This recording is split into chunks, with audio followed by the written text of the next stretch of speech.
SaaS and SWAS. I want to give you a little bit of comparison between both. Now, today we're going to dive deep into SWAS. This is the model that I use personally, and I've scaled my business in the past 10 months with high level, and it's been a great model to get me to multiple five figures in retainers, which I struggle with my coaching business, to be honest. So basically, it is a very powerful model where every client gets access to a software plus a personalized service. So I offer high level as a software, and my service is marketing package. And then SaaS model is a low cost subscription model. So if you just want the platform, you pay $97, $197 to access the platform, whereas SWAS can be a higher subscription model because it also has the done for you package. The stickiness of the client is really, really high. They tend to stay with you for a longer period of time, and the average lifetime value of a client really increases. Are you a business owner struggling to generate leads and close sales? Does it feel like without the right marketing and sales strategies, your business is just an expensive hobby? If this sounds familiar, you are in the right place. My name is Dr. Priya, digital product strategist and business automation expert specializing in marketing and sales strategies. This podcast is designed for business owners and entrepreneurs who want to take control of their business operations, supercharge their marketing efforts, and drive growth through strategic CRM and business automation.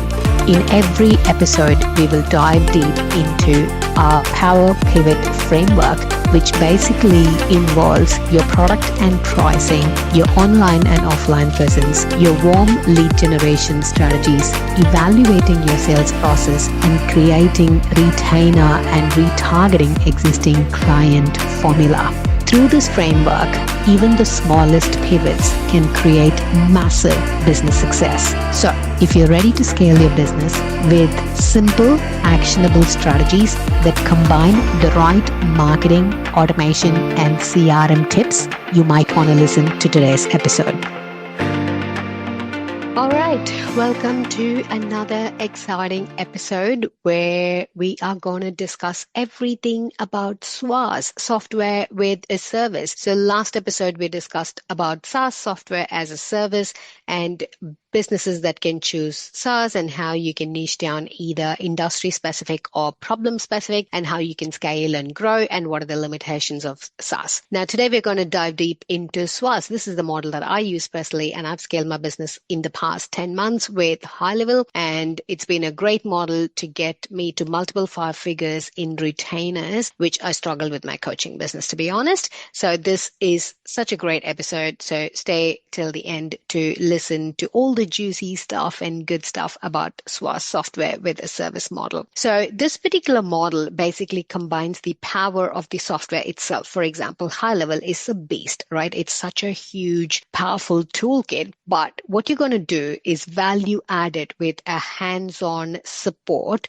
for a particular service. Let me explain that. So if I'm doing marketing, okay, so I do done for you marketing for my clients. Now, previously, what we used to do is get access to the client's credentials and go into Instagram or Facebook or LinkedIn and post for them. So there was nothing more to do, or it was all standalone. So some clients had email newsletters sent through MailChimp or MailerLite, but there was nothing that integrated all of this together. Now, what I offer is a SWAS, software with a service. So I offer high level as a software, and my service is marketing package. So when we market or do the social media marketing on different social media platforms, we do the email marketing on high level. All these platforms are integrated into high level. So every interaction that happens, the client comes into the platform as a lead, and then we've got different workflows and automations that comes for these clients, right? So it's a very, very powerful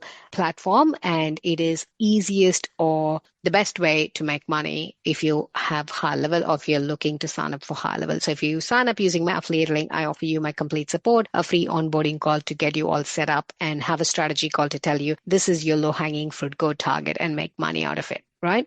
So basically, it is a very powerful model where every client gets access to a software plus a personalized service. It could be a done with you kind of a model or a done for you kind of a model.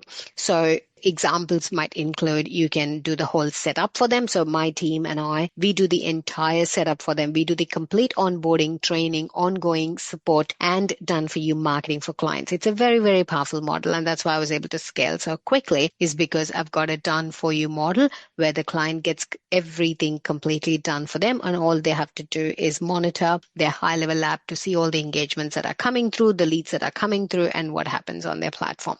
Okay, so it is a very, very powerful model, and I've made a lot of impact with this particular model. Now, having discussed SaaS and SWAS, I want to give you a little bit of comparison between both. So if you haven't listened to the previous episode, go back, listen, and come back. I think then it'll make a lot of sense about the difference between SaaS and SWAS.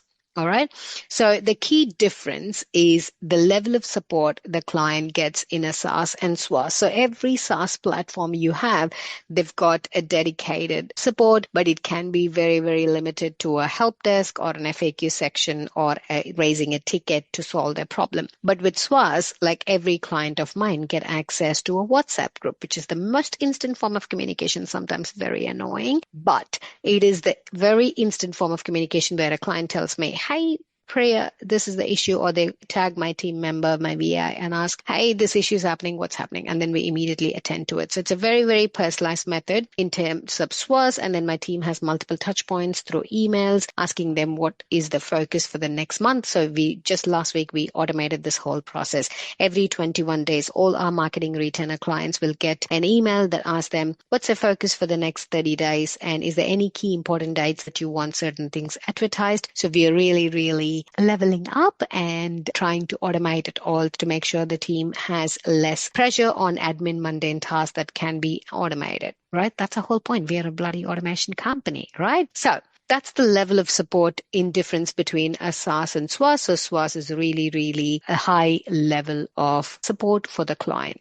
And in terms of client dependence, SaaS clients are expected to be more DIY and they tend to be more independent, which can be perfect for tech savvy clients, or if you are someone who's very super curious. But then if you are technologically challenged, like most of my clients, then the SaaS model can be very limited, very frustrating. Whereas the SWAS model is a perfect partnership. I call it a partnership between the client and the provider, like us as an agency, client and the agency, and you get complete support. And there is a partnership. If there's any question, any concerns, then we act immediately. So it's not DIY model, and we expect to support you in every way possible.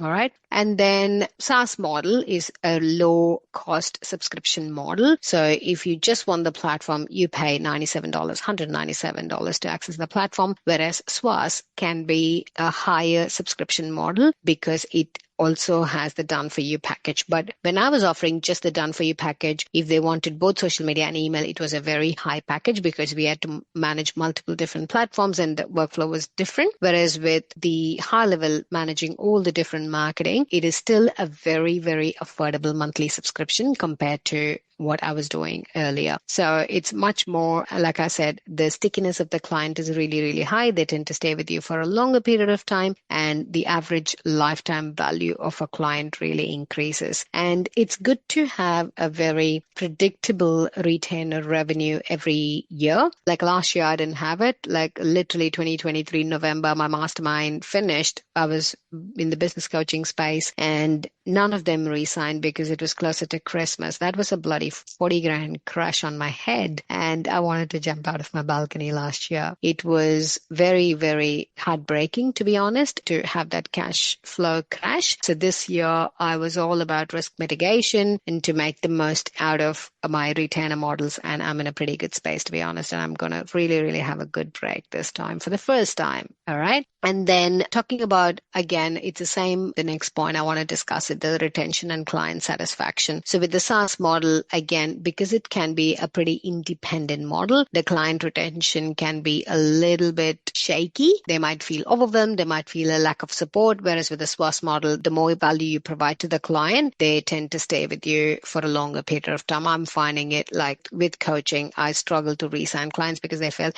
oh, why do I need a coach? Because you don't know what you don't know. And coaching was very intangible to give them a return on their investment. Whereas with the software, with the platform and the services, there is definite return. Okay, you want 12 posts, we give you 12 posts. So they can actually tangibly see the deliverables for the model. So the retention and client satisfaction is really, really high. And in terms of the time investments, so SaaS model is once you've done, it's a lot of work. I can imagine pulling through multiple months of sleepless nights to get a SaaS up and running. But once it's all set up and running, I think it'll be a very, very less time commitment compared to SWAS. I mean, I can't personally say vouch for it because I don't own a SaaS company, but I can say with SWAS, it's going to be a standard, more ongoing involvement, which is very, very time consuming. Like I said, you need to choose what's the best for you. For me, I am enjoying it at this stage because of the support of my team, but then you tend to have higher retention. You can form that client relationship really deep. And then when you launch a SaaS, people are going to just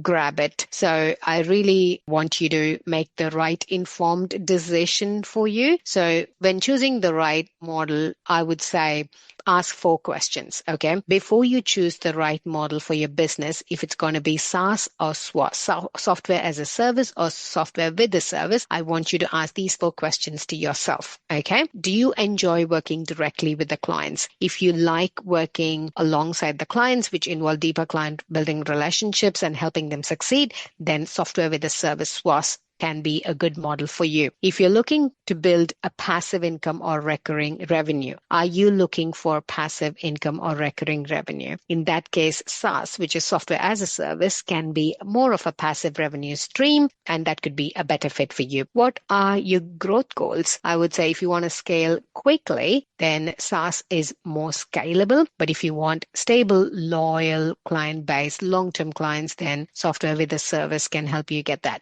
And then do you have a team or you have plans to hire one? Then I would definitely say SWAS would be the way to go because SWAS definitely requires a team. You cannot do it by yourself. So you need a team to offer that intensive support. Then if that's your case, then definitely SWAS as a model is your right fit. So if you want to choose SWAS as a business model, then I'm going to record a detailed episode on how you can launch and scale a SWAS software with the service as a business model in the next episode. So stay tuned and listen to it next week. Let me know if you have any questions. Feel free to comment. Feel free to reach out to me if you have any questions.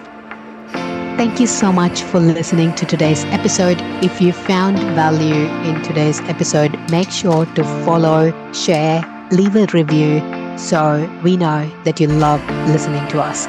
And if you are looking at more valuable tips, insights, tools, and resources to help grow your business, please visit pivottothrive.com.au. I will leave links in the show notes below. Just remember, if your current strategy isn't working, you don't have to quit.